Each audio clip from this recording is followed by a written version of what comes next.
ఏపీలో వైసీపీని గద్దెదించాలని మిత్రపక్షాల కూటమి ఎంత కసరత్తు చేస్తోందో అంతకంటే గట్టిగానే వాయిస్ వినిపించారు వైసీపీ రెబల్ ఎంపీ రఘురామకృష్ణరాజు. కూటమిలో ఏదో ఒక పార్టీ తనకు నర్సాపురం ఎంపీ టికెట్ ఇస్తుందన్న ధీమాతో కనిపించారు. అయితే జగన్ పై తిరుగుబాటు చేసిన ఆయన ఏ పార్టీలో చేరలేదు. అదే ఆయన కొంప ముంచిందా? తనను కాదనుకోరలే అన్న ఓవర్ కాన్ఫిడెన్స్ రఘురాముణ్ణి టికెట్ లేకుండా చేసిందా? లేకపోతే కొరివితో తలగొక్కటం ఎందుకని అందరూ ఆయన్ని దూరం పెట్టారా?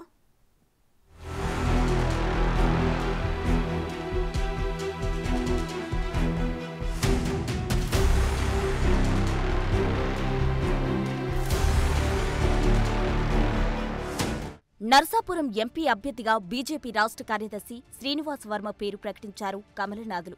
అక్కడి నుంచి తిరిగి పోటీ చేస్తానన్న నమ్మకంతో కనిపించారు నర్సాపురం వైసీపీ రెబల్ ఎంపీ రఘురామకృష్ణరాజు.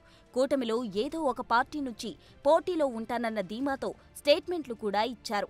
నర్సాపురం నుంచి తానే పోటీ చేస్తున్నా అని బహిరంగంగానే ప్రకటించారు. అది తాడేపల్లిగూడెంలో జరిగిన ప్రచార సభలో చంద్రబాబు, పవన్ కళ్యాణ్ల సమక్షంలోనే ఆ ధీమా వ్యక్తం చేశారు. ఊరికనే ఆయన టికెట్ ఎవడో ఈయన టికెట్ ఎవడో అడపన్న అవుట్ అని మాట్లాడుతూ ఉంటారు. వాళ్ళిద్దరు ఎదురుగుండానే చెప్తున్నా, మళ్ళీ నర్సాపురంలో ఇదే కూటమి నుంచి నేను పోటీ చేస్తున్నా. ఇంతకంటే పెద్ద సభ మళ్ళీ వారిద్దరి సమక్షంలోనే అప్పుడు నేను కండక్ట్ చేస్తా. ఇప్పుడు నేను వెనకాల ఉన్నా, అప్పుడు నేను ముందుంటా, నేను కండక్ట్ చేస్తా. ఎందుకంటే ఇప్పుడు నేను ఏ పార్టీలో లేను కాబట్టి వెనకాల ఉన్నా. చాలా మంది ముందున్నారు. ఇంకా పార్టీల్లో చేరబోయినప్పటికీ మరి కొంత చొరవ తీసుకుని జై తెలుగుదేశం, జై జనసేన, జై బీజేపీ. Thank you. అయితే కూటమి నర్సాపురం విషయంలో రఘురామరాజుకి హ్యాండ్ ఇచ్చింది. బీజేపీ, జనసేన, బీజేపీలో కూటమి కట్టడంలో ఆయన తనవంతు పాత్ర పోషించారు. 4 ఏళ్ల పైనుంచి వైసీపీ జగన్కు చుక్కలు చూపిస్తూ వచ్చిన ఆయనకు బీజేపీ టికెట్పై ఆశలు అడియాసలయ్యాయి. జగన్ సర్కారును టార్గెట్ చేస్తూ టీడీపీ అధినేత చంద్రబాబును, జనసేన అధినేత పవన్ కళ్యాణ్ను, కేంద్ర ప్రభుత్వాన్ని ఆయన ఏ రేంజ్లో ప్రోత్సహించారో, ఎప్పుడెలా ఆకాశానికెత్తారో ప్రత్యేకించి చెప్పనక్కర్లేదు. వాస్తవానికి వైసీపీలో రెబల్ అవతారమెత్తాక ఆయన నరసాపురంలోనే కాదు, యావత్తు రాష్ట్రంలో పాపులర్ అయ్యారు. ఢిల్లీలో రచ్చబండ అంటూ వైసీపీ ప్రభుత్వానికి వ్యతిరేకంగా ఆయన చేసిన హడావుడి, ఆ క్రమంలో ఆయన అరెస్ట్ అవ్వడం, అరెస్ట్ సమయంలో తనపై పోలీసులు 3rd డిగ్రీ ప్రయోగించి హింసించారని ఆయన కోర్టుకెక్కడం వంటి ఎపిసోడ్లతో ఆయన అందరి దృష్టిని ఆకర్షించారు. అలా అందరికీ తెలిసిన నాయకుణ్ణి కాదని శ్రీనివాసవర్మకు నర్సాపురం ఎంపీ టికెట్ ఇచ్చింది బీజేపీ. సదరు అభ్యర్థి ఆ లోక్సభ సెగ్మెంట్ వాసులకే పెద్దగా పరిచయం లేదంటున్నారు. అయితే కూటమికి అనుకూలంగా ఉంటూ వచ్చిన రఘురామకృష్ణరాజు మాత్రం మిత్రపక్షాల నేతలను తప్పుపట్టడం లేదు. లోక్సభలో తనపై అనర్హత వేటు వేయించలేకపోయిన వైసీపీ అధినేత జగన్నే తప్పుపడుతున్నారు. బీజేపీ రాష్ట్ర మాజీ అధ్యక్షుడు సోము వీర్రాజుతో చక్రం తిప్పించి తనకు టికెట్ లేకుండా చేశారని ఫైర్ అవుతున్నారు.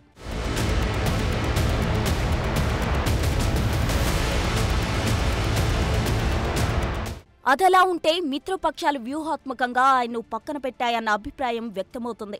వాస్తవానికి 2014లోనే రఘురామకృష్ణరాజు నర్సాపురం నుంచి పోటీకి వైసీపీ టికెట్ ఆశించారు. అప్పట్లో లోటస్ పాండ్లో జగన్ను కలిసిన ఆయన అక్కడ ఎదురైన అవమానాలతో ఆ పార్టీ నుంచి బయటకొచ్చేశారు.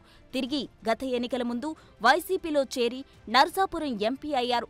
అయితే పాత అవమానాలను మర్చిపోలేకపోయారో, లేకపోతే నిజంగానే వైసీపీ పాలన నచ్చలేదో కాని గెలిచిన కొద్ది కాలానికే రెబల్ అవతారమెత్తారు. తరువాత తాడేపల్లిగూడెంలో జరిగిన టీడీపీ, జనసేన ఉమ్మడి ప్రచార సభలో పాల్గొన్నప్పటికీ ఏ పార్టీలో చేరలేదు. నర్సాపురం ఎంపీ సీటు బీజేపీకి కేటాయించినప్పుడు సైతం ఆయన బీజేపీలో చేరే ప్రయత్నం చేయలేదు. సరికదా పోటీలో ఉంటారని పదే పదే ప్రకటనలు చేస్తూ వచ్చారు. ఆ ఓవర్ కాన్ఫిడెన్స్ తో పాటు ఆయన రెబల్ నేచర్ ఆయనకు మైనస్ అయ్యాయన్న అభిప్రాయం వ్యక్తమవుతుంది. కొరివితో తలగొక్కోవడం ఎందుకులే అని మిత్రపక్షాలు ఆయన్ని పక్కన పెట్టాయన్న టాక్ వినిపిస్తుంది.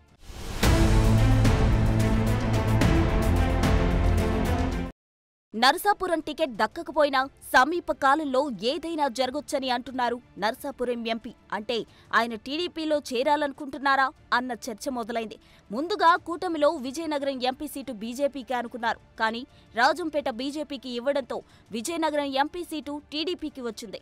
అక్కడ పోటీకి టీడీపీ మాజీ కేంద్ర మంత్రి అశోక్ గజపతిరాజు విముఖత చేస్తుండటంతో ఆ సీటు రఘురామరాజుకు ఇస్తారనే ప్రచారం జరుగుతోంది. దానికి తగ్గట్లే చంద్రబాబుతో కలిసి నడుస్తారు చేస్తా అని అంటున్నారాయన.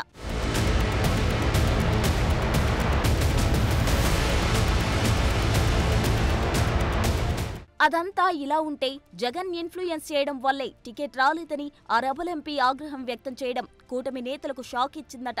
ఆయన ఆరోపణలతో బీజేపీ, టీడీపీ, జనసేన నేతలు విస్తుపోతున్నారట. జగన్ను గద్దెదించడమే టార్గెట్గా ఏకమైన పార్టీలను అదే జగన్ ఎలా ఇన్ఫ్లుయెన్స్ చేస్తారని ఆ పార్టీ నేతలు చర్చించుకుంటున్నారు. మొత్తం మీద చూడాలి నర్సాపురం రాజు పొలిటికల్ ఫ్యూచర్ ఎలా ఉంటుందో.